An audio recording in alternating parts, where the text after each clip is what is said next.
Let's go through the details about how to define functions using Python. Here are some of the simple rules you need to keep in mind while defining functions in Python. Function blocks begin with the keyword def followed by function name and then parentheses. You can see the parentheses here. Parentheses is nothing but circular brackets. While defining functions, we need to specify parameters in these parentheses. So in this case, sales amount and commission percentage are parameters which needs to be passed while invoking this function by the caller. The function specification ends with colon. You can see here, there is colon here.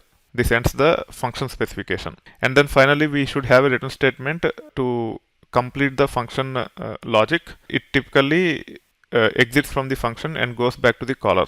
Between the function specification and the return statement, you typically have the business logic. In this case, the business logic is nothing but to compute the sales commission amount using sales amount and the commission percentage. If the commission percentage is none, then we just want to return 0 as commission amount. Otherwise, we want to multiply sales amount and divide by 100, which will actually give us the commission amount based on the commission percentage. That being said, we can create function like this.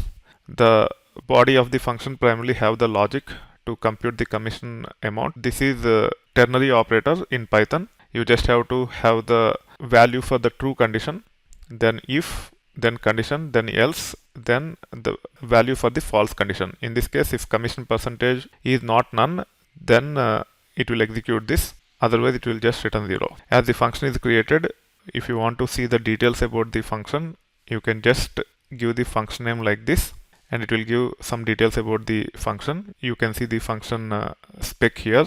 It takes 2 arguments. Now you can actually run this, and you can see that the commission amount is displayed. If you want to use typical if condition, this is how it will look like. The spec and the return statement doesn't change, but the way if condition is implemented is changed here. If commission percentage is not none, then commission amount equal to sales amount multiplied by commission percentage divided by 100. Otherwise, commission percentage is equal to 0. Even this one will give the same result. When it comes to return statement, you can not only have the variable or object, you can have a function call to another function or even a complex logic like this. So even this one will work without any issues. We do not have any function body. We directly specified the business logic as part of the return statement itself. So this is how you can actually define the function in Python.